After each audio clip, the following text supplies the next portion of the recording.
Hola Marcelo, ¿cómo estás? Bien, muy bien. ¿Se me ve ahí, Guillermo?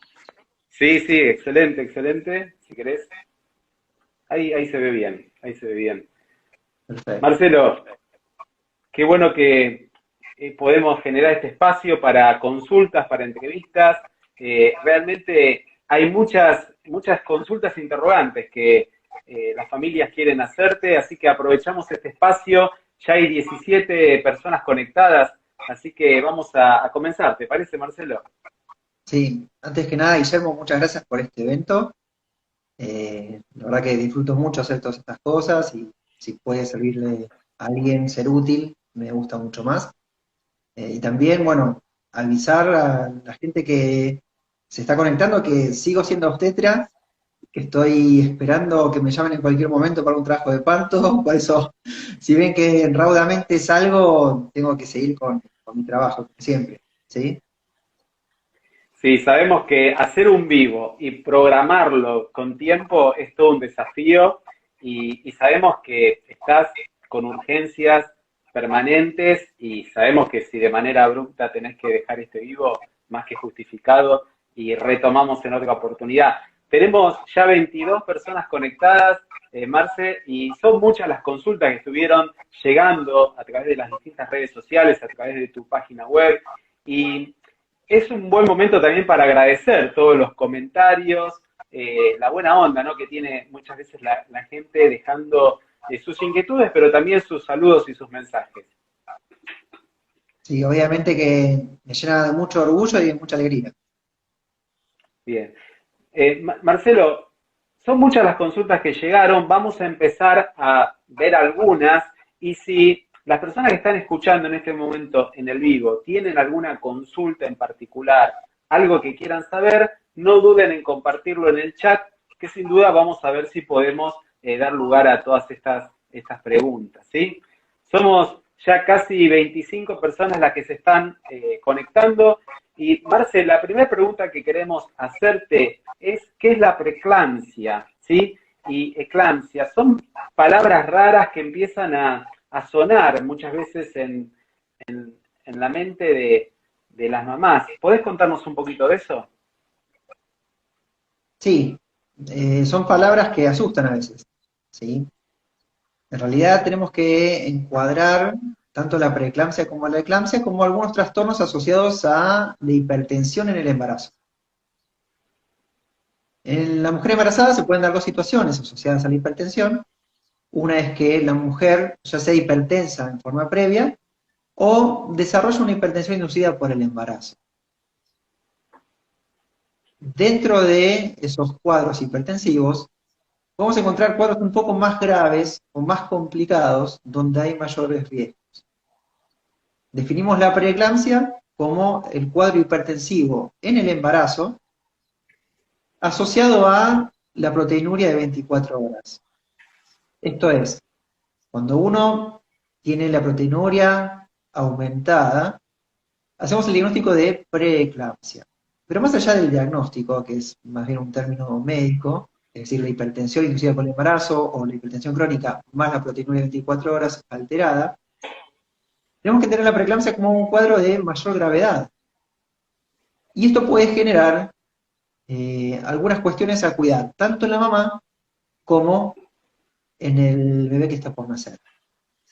En la mamá, lo que tenemos que evitar es, entre otras cosas, la emergencia hipertensiva, es decir, que genere un cuadro de hipertensión tan severa, por ejemplo, valores mayores a 170, 110 de presión, que nos hagan salir corriendo y más allá de la edad gestacional, o sea, ya sea un bebé de 5 meses, 6 meses, 7 meses, priorizando la salud materna, tenemos que finalizar el embarazo. Otra de las cosas que puede suceder, y ahí ya voy respondiendo la pregunta entera, es un cuadro de eclampsia. El cuadro de eclampsia es en la mujer hipertensa, que a lo mejor ya tenemos el diagnóstico de preeclampsia o no, se produce un trastorno de convulsión. ¿Sí? Entonces, la eclampsia la definimos como la convulsión producida en la embarazada a causa de una hipertensión. Este es un estado grave, muy grave, tanto para la mamá como para el bebé. De hecho, es una de las primeras causas asociadas a muertes maternas, que por suerte son muy poquitas, que a lo mejor tienen que ver con las hemorragias, con las infecciones, pero bueno, la eclampsia está ahí, digamos, en el podio de estas desgracias. Cuando nos fijamos en el bebé, yo te decía que también la preeclampsia y la hipertensión puede complicar algo, tenemos que estar atentos a cómo crece ese bebé, si tengo crecimiento hormónico, que no haga una restricción de crecimiento dentro del útero, que no haga una disminución de líquido, y a veces es un embarazo que tenemos que seguir muy de cerca, con estudios, el recinto local de proteinuria de 24 horas, pero hay estudios de sangre, como el ácido úrico en sangre, como el resto del laboratorio, como las plaquetas, el estado hepático, como también los estudios con ecografía Doppler, que por suerte nos dan la posibilidad de vigilar, dentro de lo posible, la vitalidad de este bebé.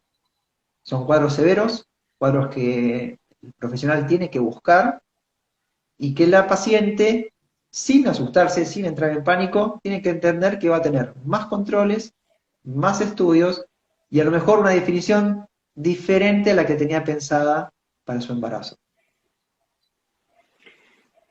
Marcelo, ¿y qué síntomas puede llegar a tener la mujer que pueden prestar atención, ¿no? Esto de la hipertensión. Muchas han preguntado eso. Bien. En realidad, la hipertensión a veces uno se da cuenta porque lo venís controlando en la mujer cada vez que viene a tu control, en el consultorio, siempre le tomamos la presión, entonces ese es un buen momento. Pero hay muchas mujeres que cursan en forma asintomática, ¿sí? Los cuadros hipertensivos, sobre todo la mujer que es una hipertensa crónica. Entonces tiene que tener la rutina de controlarse la presión, a veces en su casa. Si nunca tuvieron presión o notan algunos factores que ahora les voy a nombrar, más allá de haberse controlado hace 2 horas, se vuelven a controlar la presión. ¿Qué es lo que tiene que tener en cuenta una mujer? Sobre todo la visión borrosa, la cefalea muy intensa, es decir, un dolor de cabeza muy fuerte, y una epigastralgia, es decir, un dolor en la boca del estómago. Esos 3 síntomas no solamente son indicios de que la presión puede estar muy alta, sino también pueden anticiparme a mí una futura convulsión inminente. Por lo tanto, son siempre motivo de consulta. ¿Sí? Cuando hablo de convulsión hablo de la eclampsia, este estado grave que queremos evitar en la mujer que ya se sabe hipertensa o la que no, ante estos 3 síntomas de visión borrosa, dolor en la boca del estómago o una cefalea muy intensa, debe recurrir a una guardia para poder ser evaluada. Bien, bien, Marcelo. Y recién también preguntaban cómo proceder ante una situación, ¿no? de emergencia, ¿no? Cuando tengo contracciones, ¿cómo me doy cuenta, ¿no es cierto?, de que estoy ante la inminencia de un parto, ¿no es cierto? Bueno, eso un poco cuando encaro esto en el consultorio, siempre tratamos de hablar de un embarazo de bajo riesgo, ¿verdad? Un embarazo de bajo riesgo, generalmente uno va a la consulta de guardia para parir ante 2 eventos. Uno es la pérdida de líquido, ¿sí?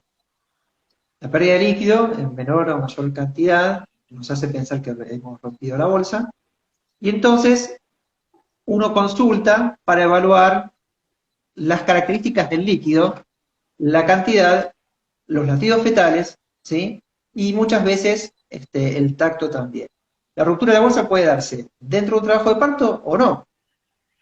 El otro evento, por el cual uno consulta en la guardia, son las contracciones. Definimos a la contracción como la panza que se pone dura, de lo que estamos acostumbrados, siempre digo lo mismo, ¿no? Son 40 o 50 segundos que se pone un poquito más dura la panza, tan dura que no puedo hundir la panza. Siempre decimos tocate la frente y tocamos la panza y tiene la misma intensidad. Si esto ocurre en un embarazo de término, en forma regular, durante más de 1 hora y media, 2 contracciones en 10 minutos, es motivo de consulta porque probablemente estemos desencadenando un trabajo de parto. Y no le tengan miedo a ir a una falsa alarma, porque puede pasar y no tiene que quedar cosas en el tintero. Estos 2 motivos, tanto la pérdida de líquido como las contracciones regulares y frecuentes por un tiempo determinado, son motivos para que uno empiece el trabajo de parto, o por lo menos para ser evaluado, ver cómo se comporta el bebé, los latidos, ante el estrés de las contracciones, ver las características del líquido, o hacer un diagnóstico diferencial con otras cosas. Bien, bien. Marcelo, otra consulta que acaban de hacer aquí en este vivo. Una mamá está cursando la semana 36, fue al control y su obstetra dijo que tenía 3 de dilatación y que aún no estaba borrado todo el cuellito. ¿Es para preocuparse? ¿Qué opinión puede darle? Con 10 dilatación, ¿le dijeron? No, tenía 3. 3 dilatación, perdón, me escuché mal yo. No, en realidad en la semana 36 todo es más fácil. Lo difícil sería si eso ocurriera en una instancia de prematurez un poco más extrema. Eh, con 3 dilatación, lo que estamos viendo es que ella empezó a modificar el cuello del útero, preparándose para un trabajo de parto. Durante todo el embarazo, sobre todo en la segunda etapa del embarazo, la mujer va a tener contracciones que nosotros llamamos de Braxton Hicks, y le van a ir preparando para lo que hace el trabajo de parto. Estas contracciones van afinando el cuello, ablandándolo y a veces también dilatándolo para llegar a una instancia mucho más avanzada, es decir, un embarazo de término, como tiene por ejemplo 37, ya con generalmente ocurre estas cosas, que uno viene con un trabajo en el cuello del útero durante los últimos meses del embarazo y no que ocurre todo en las últimas 2 horas, ¿sí? Entonces, no es para preocuparte porque estamos en la semana 36. Si bien lo mejor es que nazcan después de la semana 37, tenemos que sacarnos la cabeza que es un bebé que va a tener una prematurez extrema que requiere internaciones groseras en neo, más allá de que hay que evaluarlo, ver cómo respira, ver cuánto pesa, y otras cuestiones que se hacen en la semana 36. Un poco perder el miedo porque no es una prematurez extrema, es un bebé que muy probablemente esta noche duerma con su mamá si tiene que salir. Bien, bien. Marcelo, otra consulta que en vivo te están haciendo. ¿Qué complicaciones puede traer un útero bicorne en el embarazo? Bien, el útero bicorne, un poco para definirlo, ¿no? Es una alteración anatómica congénita, uno nace con el útero bicorne, donde tenemos el útero como si fuese segmentado en dos, y formando justamente dos cuerpos. En obstetricia se asocia mucho a abortos recurrentes o partos prematuros, ¿sí? Generalmente los embarazos se desarrollan en uno de los dos cuernos, que tiene una capacidad de expansión mucho menor que un útero habitual, y uno tiene que estar pendiente de justamente estas cosas, no empezar con contracciones antes de tiempo, no romper la bolsa antes de tiempo, son embarazos de mucho cuidado, y donde muy poco puede hacer la mamá y el obstetra, o sea, a veces es un poco el azar que dice que se desarrolla en el cuerno más apto para un embarazo. Uno puede protegerlo con medicación, actualmente se usa mucho la progesterona o el reposo, pero bueno, son eventualidades con las que uno tiene que lidiar y no son tan fáciles de manejar. Lo que no significa que una mujer con útero bicorne no pueda tener un parto o un embarazo térmico. Por suerte, en los últimos años he tenido mujeres con partos normales, partos eutóxicos vaginales, en embarazos de término, con el diagnóstico de útero bicorne. Difícil a veces el diagnóstico, a veces nos enteramos cuando ya la mujer está embarazada, pero luchamos con eso y seguimos hasta donde se pueda. Bien, bien. Marcelo, son muchas las personas que están agradeciendo por tu servicio, tu dedicación, el amor con la que ejerces la profesión. De hecho, te cuento un comentario, dicen que sos el mejor y que tendrían más hijos con tal de que seas el médico nuevamente. Bueno, no creo, pero Bien, bueno. seguimos con más consultas y con más dudas. Preguntan sobre el ácido fólico. ¿Por qué tomarlo? ¿Cuál es la dosis recomendada? ¿Qué puedes decirnos de eso, Marcelo? Bien. Más allá de que hay algunas anemias puntuales que requieren ácido fólico, en el embarazo se utiliza el ácido fólico para ayudar a que se forme bien el tubo neural del bebé. Es un evento que ocurre en forma embriológica más o menos en la semana 9 de gestación, puede ser un poquito más, un poquito menos, pero por convención siempre se trata de suplementar a la mujer con ácido fólico por lo menos un mes antes de empezar a buscar un embarazo, y por convención lo hacemos generalmente el primer trimestre, ¿sí? Eh, Lamentablemente en nuestra población no es una medicación que las mujeres suelan usar en todos los embarazos. Eh, Uno siempre cuando habla de los embarazos, habla a lo mejor imaginándose un embarazo planificado, donde tenemos los estudios al día, donde lo empezamos a buscar en un determinado momento que creemos que es apto, y entonces el ácido fólico sí puede entrar. Pero en nuestra población a veces quedaste embarazada y te enteraste a los 2 meses, o tenés tu primera consulta con tu obstetra después de la primera ecografía, y a veces el ácido fólico llegamos un poco tarde. Es un complemento, ¿sí? No es algo que por no usarlo uno se tiene que condenar o pensar que le va a pasar algo al bebé, mejor usarlo, pero no hay que asustarse si llegamos tarde, o si tenés un embarazo no planificado y ya cuando te diste cuenta estás de 2 meses. Pero si se puede usar, usamos una dosis generalmente de 5 miligramos por día, aunque el de 1 miligramo también se puede usar para el embarazo, y a lo mejor dejamos 5 miligramos para la mujer que sí tuvo antecedentes de espina bífida o mielomeningocele, y bueno, sí o sí, la dosis máxima es la que mejor nos va a dar. Bien, bien. Marcelo, dicen, ¿cómo me doy cuenta si tengo colestasis? Bien. Definimos la colestasis como una enfermedad propia del embarazo, es decir, que se acaba el embarazo y se acaba la colestasis, ¿sí? Hay un montón de patopatías. Esta particularmente es propia del embarazo. El síntoma primordial es la picazón, ¿sí? Nosotros llamamos prurito a la picazón. Generalmente en la colestasis lo más característico es una picazón de todo el cuerpo, a predominio nocturno, y que incluye las palmas de las manos y las plantas de los pies. Particularmente estos sectores son uno de los que nos hacen el diagnóstico diferencial con otro tipo de pruritos que a lo mejor no tienen que ver con la colestasis. Esto está bueno saberlo para consultarle al obstetra, y el diagnóstico definitivo lo hacemos por laboratorio. La medición de ácidos biliares en sangre es el estudio actual más utilizado para el diagnóstico y seguimiento de la colestasis del embarazo. Pensemos siempre que la colestasis del embarazo se desarrolla por lejos en la segunda mitad del embarazo. O sea, es raro que uno tenga una colestasis en el primer trimestre, de hecho es excepcional. Son muy pocos casos y son bastante complicadas. La colestasis del embarazo se desarrolla generalmente en la última mitad del embarazo, caracterizada por la picazón, y se termina ese diagnóstico con el laboratorio en sangre. Ácidos biliares en sangre no pueden faltar en la mujer con una colestasis. Bien, muy claro, Marcelo. Otra consulta que suelen hacer en las redes sociales o en tu página web es el tema de el café, el alcohol, pero puntualmente, ¿qué nos puedes decir de esto? La cerveza, ¿no es cierto? Son cosas que dicen, Bien.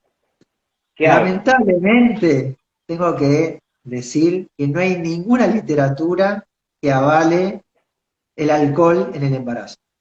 Por más que busquemos, por más que... No, el alcohol en ninguna medida debería estar permitido en el embarazo. Con el café me pasa que las chicas me preguntan, o con el mate, que también tiene cafeína y demás, no es algo que está proscrito en el embarazo. Yo siempre les digo que aprovechen para sumarle un poquito de leche, o sea, como para darle algo nutritivo. Y eso tiene que ver con toda la alimentación. A lo mejor las chicas que me conocen, mis pacientes, saben que siempre les digo lo mismo. O sea, cada vez que uno ingiere algo, tiene que hacer la ecuación de qué valor calórico tiene y qué valor nutricional tiene. Algo ingerido que tiene mucho valor nutricional y poco valor calórico es para matarse comiendo eso. Y algo que tiene mucho valor calórico y poco valor nutricional, ahí tenemos que restringirlo un poco. El café no es algo que nutricionalmente nos dé mucho. Entonces, puede estar, sí, pero tampoco es algo que me aporte. Y como eso lo tenemos que manejar. Bien, bien, muy claro. Marcelo, embarazos gemelares. ¿Qué nos puedes contar? ¿Hay algún cuidado en especial? Sí, le tengo mucho respeto al embarazo gemelar. Es una de las cosas que más me desvela. Eh, Tenemos varios tipos de embarazos gemelares, ¿sí? Los embarazos gemelares pueden ser monocigotos o dicigotos, que son términos a lo mejor más médicos que otra cosa. Pero tiene que ver en cómo se forman. Una cosa es que un espermatozoide fecunde un óvulo y ese después se divide con el mismo material genético, donde vamos a tener los embarazos gemelares idénticos, ¿sí? Son dos gotas de agua con el mismo material genético. Y después tenés la eventualidad, los dicigotos, que es cuando un espermatozoide fecunda un óvulo y otro espermatozoide fecunda otro óvulo. En este caso, no tiene ningún material genético. Este segundo caso tiene menos factores de riesgo. El primer caso son un poco más complicados, sobre todo cuando se da la eventualidad de que hay una sola bolsa y una sola placenta. Esto tiene que ver con el tiempo de división de ese primer óvulo fecundado. Cuanto más temprano es la división, más chance tenemos de tener un embarazo más dificultoso. El embarazo gemelar es sinónimo de alto riesgo. El embarazo gemelar es sinónimo de alto riesgo. Lamentablemente lo asociamos a veces a más riesgos de abortos, incluso a veces, si es muy pequeño, puede seguir uno de los dos embriones, aunque otro se detenga, y otras veces no. Cuando es más adelantado el embarazo, tenemos más riesgos de diabetes gestacional, más riesgos de hipertensión, con preeclampsia y eclampsia, más riesgos de prematurez, más riesgo de malformaciones. Son embarazos que si bien pueden cursar sin ningún inconveniente, hay que ponerle un ojo encima siempre, tanto la mamá como el profesional, donde las imágenes, la ecografía, nos dio una vuelta de tuerca tremenda y es una herramienta indispensable para el seguimiento de un embarazo gemelar. A veces cuando nosotros tenemos una mujer embarazada en nuestro consultorio, le podemos medir la panza, la podemos pesar. Todos esos valores están completamente alterados en el embarazo gemelar, es muy difícil de seguir, y ahí las imágenes nos dan una mano grande. Ni hablar de cómo definir un embarazo gemelar en cuanto a si parto o cesárea. Si bien se puede tener un parto vaginal con un embarazo gemelar, tienen que darse muchas circunstancias. Entre ellas las que se pongan los dos de cabeza. Todas las demás variaciones es indicativo de cesárea. Pero bueno, son embarazos muy, muy, no sé si complicados, pero de mucho cuidado. Bien, muy, muy claro, Marce. Otro tema que preguntan, así como hablaste del café, de la cerveza, el alisado en el embarazo, la tintura, por ejemplo. El alisado, ¿se puede uno alisar el pelo cuando está embarazada? ¿Vos qué nos puedes decir de esto? En realidad uno tiene que ver el tema de los químicos que se utilizan. Sí, siempre trato de recomendarle a la mujer que no utilice ni formol, ni algún producto que pueda ser nocivo para el bebé. Tampoco es lo mismo si se hace en el primer trimestre, donde hay una multiplicación celular mucho mayor y los riesgos de malformaciones son mayores. Este, Dije formol, también digo amoníaco también, que si lo haces en el último trimestre. ¿Sí? Hoy en día, la mayoría de las pinturas son permitidas para el embarazo avanzado. A lo mejor lo que hay que hacer es confiar en nuestro peluquero amigo, leer los productos químicos que se utilizan, saber qué se puede hacer y qué no. Pero bueno, tratamos generalmente de evitar químicos que nos puedan complicar el embarazo. Bien. Y otra cosa que queríamos preguntarte, lo acaban de decir, la edad del hombre, ¿influye en peligro hacia el bebé al programar un embarazo? No, a ver, o por lo menos no tanto. Eh, a veces asociamos la edad materna como un factor de riesgo y es cierto. La edad materna en los extremos, o sea, las mujeres muy jóvenes o las mujeres con más edad, a partir de los 35 años aumenta bastante los riesgos no solamente de cromosomopatías, como síndrome de Down y otros síndromes, sino también de hipertensión, de diabetes gestacional y se hace mucho mayor después de los 40. Ujú. En los hombres a lo mejor no es tan importante, aunque podemos llegar a tener menor capacidad reproductiva en un hombre mayor, y podemos tener algunas alteraciones en la cabeza de los espermatozoides que tienen más que ver eh, con abortos tempranos, pero no con síndromes congénitos más avanzados. No es tan importante, a lo mejor, o por lo menos no es tan determinante como lo es en la mamá. Bien. Marcelo, preguntan, ante una pérdida leve, ¿es para preocuparse? ¿Cómo tengo que proceder? Bueno, obviamente que la repregunta es ¿a qué edad gestacional? ¿Sí? Es decir, no es lo mismo una pérdida de sangre en la semana 38, que puede ser habitual por contracciones, por modificación del cuello uterino. Estamos hablando de una pérdida chiquitita, no una pérdida cataclísmica, ¿no?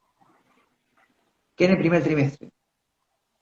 La definición de amenaza de aborto está dada por el sangrado, ¿sí? Entonces, siempre es motivo de consulta. Si bien puede haber en el momento de la implantación un pequeño sangrado, flujo rosadito, que no genera ninguna complicación, ni en ese momento ni después, siempre es motivo de consulta. El seguimiento es clínico y ecográfico. Pero sepan que definimos una amenaza de aborto por sangrado y requiere la atención lo más pronto posible. Una amenaza de aborto puede ser subsanada, puede ser curada, hay medicación para eso, y no significa que después vamos a tener problemas en el futuro embarazo. Pero sí es un motivo de alarma para que la mujer consulte en la web. Bien, bien. Marce, siguen los agradecimientos, tienen los mejores recuerdos tuyos, muchas demostraciones de afecto y agradecimiento, ¿no? Por tu claridad, por tu humanidad y la dedicación que tenés siempre. Bueno, lo que se ve acá seguramente también se ve en el consultorio y las familias quieren expresarlo a través del chat. Hay más preguntas, seguramente vamos a tener que hacer más vivos para poder dar curso a todo esto, pero bueno, no queremos tampoco, sabemos que estás en pleno ejercicio de tu trabajo, pero muchas consultas tienen que ver con dónde pueden consultarte, dónde estás atendiendo actualmente, cuáles son tus horarios. ¿Podés básicamente resumir, digamos, actualmente dónde estás, qué días? Sí, yo tengo dos tipos de actividades. Una es la pública y otra es la privada. La pública, mi hospital es el Hospital Presidente Perón de Avellaneda, donde ahí hago mi guardia los días lunes y después hago consultorio de alto riesgo y ecografías. Y después tengo la actividad privada en la clínica IMA de Adrogué. En la clínica IMA de Adrogué, ya sean los consultorios externos de la clínica o los que tienen en Lomas, en la calle Irigoyen.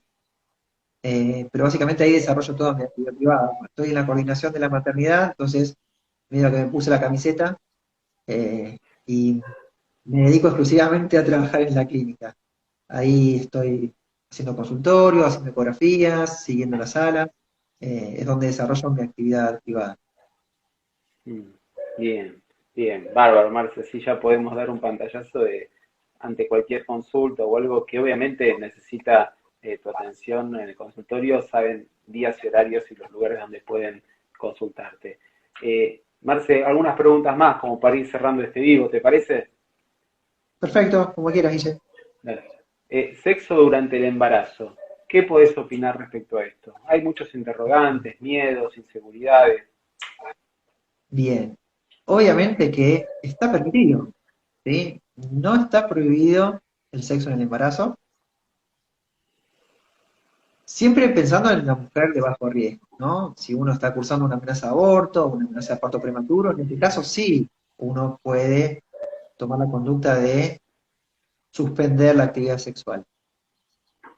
Pero no está para nada prohibido, siempre se recomienda que se haga con cuidado, puede haber momentos donde haya poca lubricación, sequedad y eso genera fricción. A veces genera un poquito de sangrado postcoital y genera alarma y eso significa que no se miran más en todo el embarazo de la pareja. pero tienen que tomarlo con los cuidados correspondientes, no es algo prohibido, Ujú. de hecho, antiguamente los obstetras que me enseñaban a mí me decían que la mujer de término podría tener relaciones a último momento para fomentar el trabajo de parto. Esto tiene que ver con las prostaglandinas que puede tener el semen, y que es un inductor de las contracciones. Eh, para mayor seguridad, si quieren, aunque obviamente no hay riesgo de embarazo, pero el cuidarse con preservativo también es una de las cosas que se pueden utilizar ante la duda, ante el miedo, pero definitivamente no es algo prohibido para el Ujú. embarazo. Bien. Marcelo, y algunas preguntas y muchos miedos aparecen cuando las mamás, las familias reciben la noticia de que su hijo tiene que quedarse en neonatología, ¿no es cierto? Entonces, si vos pudieras dar, no sé, un mensaje para esas mamás que están atravesando situaciones así o que muchas veces tienen miedo, ¿no? Es decir, ¿qué pasa si mi hijo se tiene que quedar, ¿no? ¿Qué podés decirles? Bien, a ver, cuando uno piensa en obstetricia está preparado para la fiesta como papá. Por suerte son muy pocos los casos eh, en que no es nuestra expectativa eh, subsanada. La realidad es que el bebé puede ir a neo y el papá tiene que saber que es para bien, ¿sí? No es que un bebé va a neo para castigarlos o que hizo algo mal en el embarazo. Son eventualidades que suceden, ¿sí? Que tienen un estado muy, muy difícil de llevar para los papás porque es algo angustiante, lo que nosotros hemos imaginado y soñado, una circunstancia diferente, con más preciado que tenemos que nuestro hijo, pero que se sale generalmente. O sea, también entender y razonar por qué un bebé entra neo. No es lo mismo que entre un bebé que a lo mejor le cuesta adaptarse, pero no es un prematuro extremo, o un bebé que a lo mejor tiene una bilirrubina alta, es un bebé completamente sano y que puede andar. Ujú. Yo sí entiendo la angustia del prematuro extremo, ¿sí? De esos bebés que a lo mejor por diferentes circunstancias de la obstetricia tienen que nacer en forma muy prematura y que realmente es angustiante y largo. Eh, Pero bueno, nunca se pierde la fe. Hoy en día hay muy buenas neonatologías, tanto en Capital como en la provincia de Buenos Aires. A veces me saco el sombrero por mis colegas neonatólogos. En la clínica se trabaja muy bien y, y es un complemento para los obstetra fabuloso. Saber que uno puede tomar decisiones y que el otro lado va a ver lo que se tenga, me da mucha tranquilidad. Eh, y, y los pacientes lo ven. Los pacientes lo ven, como fuera de la panza el bebé sigue creciendo y logra adaptarse a la vida gracias a los neonatólogos que hacen un trabajo formidable. Ujú. Bien, bien. Marce, una mamá acaba de preguntarnos, que está de 35 semanas y tiene la panza dura que se afloja cuando se recuesta. ¿Hay algún signo, una pauta de alarma como para que ella esté atenta? Bien, sí, lo que hablamos recién, ¿sí? Que en el último tiempo del embarazo vamos a tener contracciones. Lo primero que hay que ver es un poco comprender nuestro cuerpo y ver si eso que ella siente son contracciones. Definiendo la contracción con una panza dura, 40 50 segundos, un poquito más de lo que estamos acostumbrados. Si esto ocurre, no pasa nada. Lo que no puede ocurrir es que sea cada 5 minutos. ¿Sí? Entonces, un poco yo siempre me manejo con este algoritmo en lo que es el embarazo antes del término, ¿no? Por ejemplo, en las 35 semanas. Si tenemos contracciones cada 1 hora, cada 40 minutos, hago vida completamente normal. Si esas contracciones se van haciendo más seguidas y noto que son cada 20 minutos, es el momento de recostarse de costado izquierdo, a lo mejor tomar algún antiespasmódico, que es capina simple, y si a pesar de eso se hacen cada 10 minutos, no esperar mucho más y hacer la consulta. ¿Sí? Eh, Hay más medicación para hacer, pero siempre bajo una prescripción médica y con la evaluación, obviamente, del profesional. Bien. Bueno, Marce, realmente estamos muy agradecidos por generar este espacio para que de alguna manera las mamás, las familias puedan compartir sus dudas, sus interrogantes. De más está decir que, bueno, hay mucho material en tu sitio web, en www.marcelomoresco.com. Ahí hay videos similares a estos, artículos, podcasts que las mamás pueden estar escuchando y que puede ser también una fuente de asesoramiento durante el embarazo. Te agradecemos, Marce, realmente toda esta buena predisposición y seguramente vamos a generar otros vivos para seguir compartiendo estas dudas y estas consultas. Bueno, gracias a vos, Guillermo, y sí, nos vamos a volver a ver. Dentro de poco nos vamos a volver a ver.